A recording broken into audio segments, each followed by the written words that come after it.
How y'all doing? This is Lord Thaddeus Gray. Alright, I'm gonna get to the point with this one. This one is not about Dogman or Bigfoot or your ravaged cryptid. It's actually about something that's kind of the reverse. Something that's not very big at all. I'm talking about little people. There are so many stories of these creatures, probably as numerous, if not more so, than any other cryptid out there in many ways. You have brownies, you have pucks, you have dwarves, you have all kinds of stuff. And I'm not talking about people with dwarfism. I'm talking about people who have dwarfism many times they're named after. Think about that. These are creatures of legend, is what I'm trying to say. Leprechauns, things like this, fairies, fae folk are probably also, many of them are considered small. So definitely, I'm not really going too much in the way of the fae variety right now. I'm speaking more in the way of true little people. People who are smaller than human beings, and who can be either mischievous, friendly, or just downright deadly. Native American folklore is also filled with such things. Hawaii, the lore of Hawaii, that that group of that island or group of islands over there. There's all kinds of stories. Supposedly they're dwarves who are actually friendly. They build structures during the night, and of course, when the sun rises, therefore, they leave whatever it is they're building, they come back to it at night. Or whatever. And the thing is, they can't be seen by the human eye. Unless you're chosen by them to see them. Which is very interesting in itself, but you also have to understand something. I believe very firmly there's also some scientific situations going on with that. It's possible you're dealing with a tribe of, well, think of this, the pygmies. I want to say they're in Africa, but I could be mistaken. But these are individuals that are they're individuals that are small. Very small people. They're called pygmies for a reason. If I remember right, back in the day, they were very dangerous also. Maybe even cannibals. Which, of course, yeah, no thank you. My point is this. There are all kinds of stories of so-called tribes or groups of individuals who are smaller than your average individual. Supposedly, some of these beings are even spiritual, maybe even entities, spirits, that know magic, are physically, superhumanly strong. There's been stories of these guys carrying off a full-grown horse. I mean, I'm just saying, this is insane stuff. But here's something which is very interesting. They seem to have a relation when it comes to us based around respect in a lot of ways.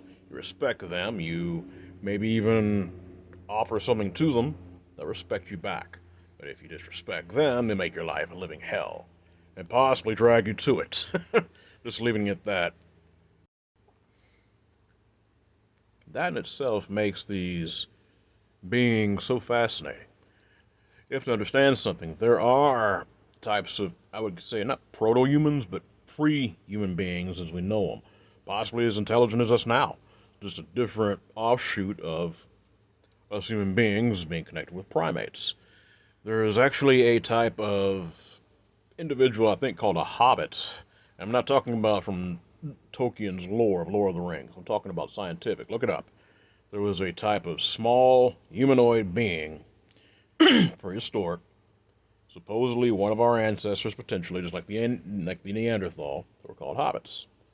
They were itty-bitty people, probably maybe 4 foot, if that, tiny.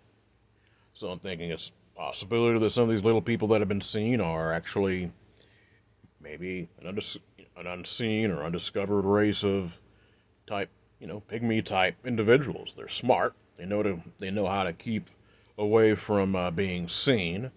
And again, they're not dumb. These guys are masters of hiding themselves away from the world, so to speak. But I also believe that there's a supernatural aspect, as I said before. There's too many stories of these beings. Some of them are even rumored to be immortal. Long life, very wise, very dangerous. Hell, there's even been stories of, I think they're called puck wedgies or something. I can't remember. I'm not quite familiar with the name, but they're savage little bastards with like freaking razor sharp teeth. I mean, like a shark. And of course, these things are vicious. Vicious. I don't know where they're from, but I know that they're definitely part of native lore. Like Native American or indigenous people here. Maybe up in Canada. I'm not really sure, but I know that they're vicious, vicious little fuckers. Vicious. I'm just saying, it's very interesting. I've also heard stories of, I think it was a boy that was up in a tree, and one of these things tried to shoot him with a damn arrow. I mean, that's crazy stuff. Like I said, I think these things are, there's many types of origins to these creatures. They're definitely all around, seem to have the same basis, is the best way to say it. And what I mean by that is that these creatures, like I said before, they seem to be based on respect. You show them respect, they'll give it back to you. I'm just saying, it's very interesting. Even the old Irish folk stories and stuff speak of similar types of things. I mean, think about it. The old story of the leprechaun. It might even share some of its wealth with you if you're nice to it. But if you're not, your butt gets cursed. And there's all kinds of chaos, and it happens which could even take your life. That's an example. I believe very firmly that if these creatures exist, which they probably do, in their own way, they probably have a lot of knowledge of magic. A lot of knowledge of the old ways. The Aborigines of Australia have stories of similar type of beings that taught them how to actually use their own weapons and the knowledge they have and things like that. Serious beings of knowledge and no small amount of power. So I believe these creatures are probably primal, but they're also very intelligent. And actually there's been stories of people finding these creatures or beings dressed in fairly modern clothes, just small enough to fit them. So it's possible we're dealing with societies of these creatures. These beings could simply be an evolutionary offshoot of maybe the hobbit type, and they simply developed into their own. And what I mean by that is their own societies, their own tribes. Maybe technology is not really needed for them. Maybe it's something else that they use. These are things to think about. That's firmly what I believe, anyway. I think these are pretty much an offshoot of what may have come before. I believe possibly these beings are every bit as old as human beings. Of course, they're probably an offshoot of human beings, but they're also older than us. They know things we've probably forgotten. And that is pretty much what I think when it comes to the little folk. They're beings to be respected, and for the most part, left alone.